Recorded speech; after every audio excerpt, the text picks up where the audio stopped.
او زن نیکوکار بود که در سایه پادشاهی فرعون همراه با همسرش زندگی میکرد. همسرش از نزدیکان دربار فرعون بود و خود او خدمتگار شخصی و مربی دختران فرعون بود. الله سبحانه و تعالی وی را از نعمت ایمان برخوردار ساخت و طول نکشید که شوهر او به سبب ایمانش توسط فرعون کشته شد. خود او اما همچنان در خانه فرعون ماند و آرایشگر و شانه زن دختر فرعون بود و از این طریق خرج 5 فرزند خود را پیدا می کرد. تا اینکه روز در حالی که موهای دختر فرعون را شانه می زد، شانه از دستش افتاد. پس گفت بسم الله. دختر فرعون گفت الله یعنی پدر من؟ او گفت هرگز، الله پروردگار من و تو و پدر توست. دختر از این که کسی جز پدرش عبادت شود تعجب کرد. سپس جریان را به پدرش گفت. پدر نیز از چنین چیزی در شگفت شد. فرعون او را فرا خواند و گفت پروردگار تو کیست؟ گفت پروردگار من و تو الله است. فرعون او را دستور داد تا از دین خود برگردد. زندانیش کرد و شکنجهش داد، اما او از دینش برنگشت. فرعون دستور داد دیگ را پر از روغن کند و بالای آتش بگذارد تا جوش بیاید. سپس او را در برابر دیگ بیارند. هنگامی که آن عذاب دردناک را به چشم دید، دانست که تنها یک جان بیشتر ندارد که آن را از دست خواهد داد و سپس به ملاقات الله سبحانه و تعالی خواهد رفت. اما فرعون که میدانست محبوب ترین کسانی او 5 فرزندش هستند، 5 فرزند که برایشان زحمت میکشد و غذایشان میدهد، خواست شکنجه او سخت‌تر شود. پس دستور داد 5 کودک او را که از همه جا بیخبر بودند بیاورند. کودکان هنگامی که مادر خود را دیدند به او آویزان شدند و گریه کردند. او نیز آنان را بوسید و کوچکترین آنها را به آغوش گرفت و سینه اش را در دهان او گذاشت. فرعون که این صحنه را دید دستور داد تا سربازانش فرزند بزرگتر او را به سوی دیگ جوشان ببرد. آن پسر مادرش را صدا میزد و التماس میکرد و از سربازان میخواست به او رحم کند و سعی میکرد از دست آنان بگریزد. برادران کوچکتر را صدا میزد و با دستان کوچکش سربازان را میزد. آنان نیز او را میزدند و به طرف دیگ می بردند. مادرش او را می دید و با او خداحافظی می کرد. طول نکشید که کودک را در دیگ انداختند. مادر گریه می کرد و صحنه را می دید و برادران و خواهرانش چشمان خود را بسته بودند تا آن صحنه را نبینند، صحنه وحشتناک را. روغن گوشت ها را از آن بدن کوچک جدا کرد و استخوان‌های سفید رنگ بر روی روغن شناور شد. فرعون به سوی آن زن نگاه کرد و دستورش داد تا به الله سبحانه و تعالی کفر ورزد، اما او نپذیرفت. فرعون خشمگین شد و دستور داد فرزند بعدی او را گرفتند و در حالی که گریه و التماس میکرد در روغن جوشان انداختند. لحظات بعد استخوان‌های او نیز در برابر چشمان مادر بر روی روغن آمد و با استخوان‌های برادرش یک جا شد. مادر کودکان باز هم به دین خود استوار بود و به دیدار پروردگارش یقین داشت. سپس فرعون دستور داد تا فرزند سیوم را به سوی دیگ ببرند و داخل دیگ بیاندازند. با او نیز همانند 2 برادر دیگرش رفتار کردند. مادر همچنان بر دین خود ثابت قدم ماند. پس فرعون دستور داد فرزند چهارم را نیز در روغن بیندازند. سربازان به سوی او آمدند. او که کم سن و سال بود خود را به مادرش آویزان کرده بود. سربازان خواستند او را ببرند، اما کودک گریه می کرد و خود را به پاهای مادرش می انداخت. اشکهای مادر بر روی پاهایش می ریخت و کوشش می کرد او را نیز همراه برادرش به بغل خود بگیرد. کوشش می کرد پیش از فراق او را ببوسد، ببوید، داغوش بگیرد. اما او را از مادر جدا کردند و داخل دیگ انداختند. کودک در این حال گریه می کرد و سخنان نامفهوم به زبان می آورد، اما به او رحم نکردند و او را نیز در دیگ روغن انداختند. بدن کودک در روغن ناپدید شد و صدایش قطع گردید.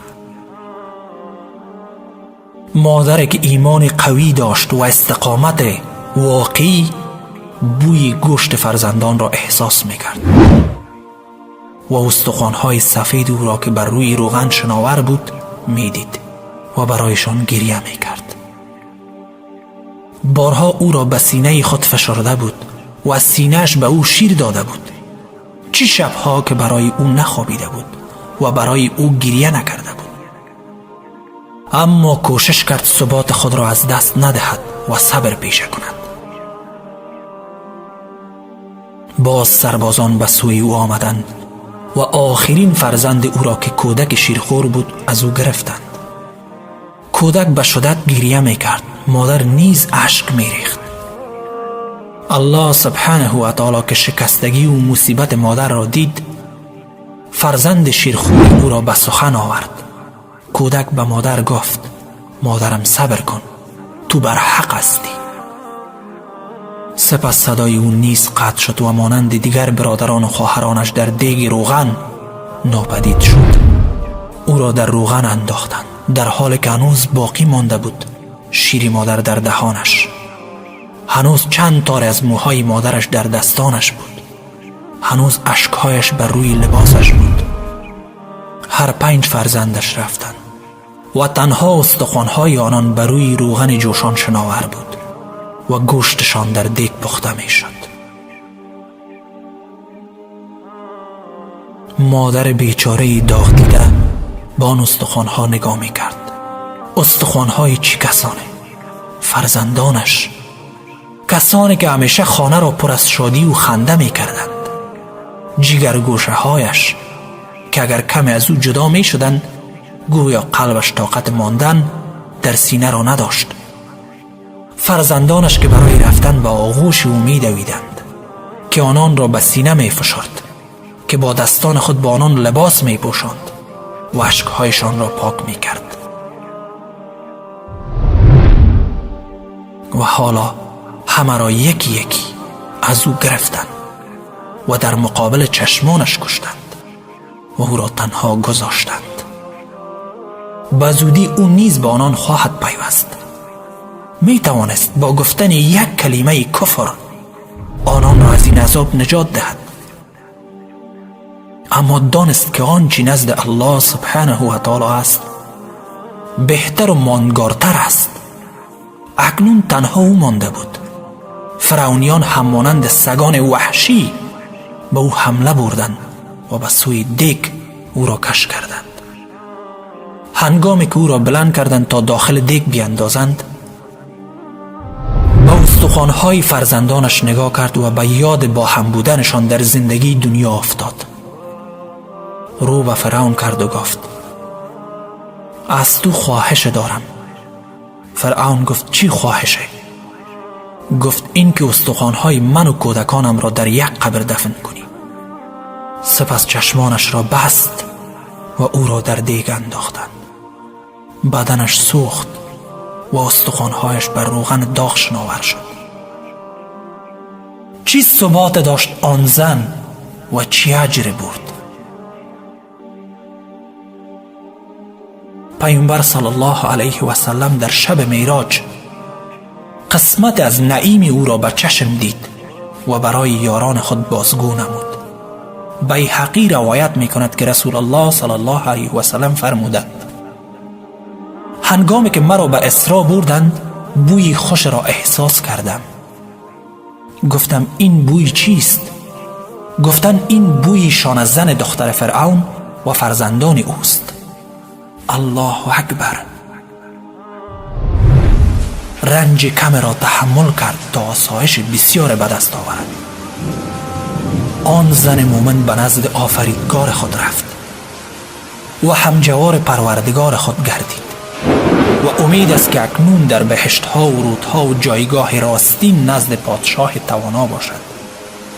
حال او امروز بهتر از حال و روزش در دنیا است، در خوشی و زیبایی بیشتر از دنیا. نزد بخاری روایت است که رسول الله صلی الله علیه و سلم فرمودند اگر زنی از اهل بهشت بر اهل زمین نمایان شود، میان آن دو را روشن خواهد ساخت و بوی خوشش میان آسمان و زمین را پر خواهد کرد و بیشک روسری وی بهتر از دنیا و ما فیها است. همچنین مسلم روایت نموده که پیامبر صلی الله علیه و سلم فرمود هر کی وارد بهشت شود خوشی می‌بیند و افسرده نمی شود، لباسش کهنه نمی شود و جوانیش از بین نمی رود و او در بهشت از چیزهایی برخوردار است که نه چشمی دیده و نه گوش شنیده و نه به قلب انسان خطور کرده. و هر کس وارد بهشت شود عذاب دنیا را فراموش می کند. اما کس وارد بهشت نمی شود مگر با مقاومت در برابر شهوت ها، زیرا بهشت با ناخوشی ها پوشیده شده و آتش با شهوت ها. بنابراین پی گرفتن شهوت ها در لباس و غذا و نوشیدنی و خرید و فروش راهی است به سوی آتش، چنان که رسول الله صلی الله علیه و سلم فرمودند بهشت با ناخوشی ها پوشانیده شده و آتش با شهوت ها.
اقرأ باسم ربك الذي خلق، خلق الإنسان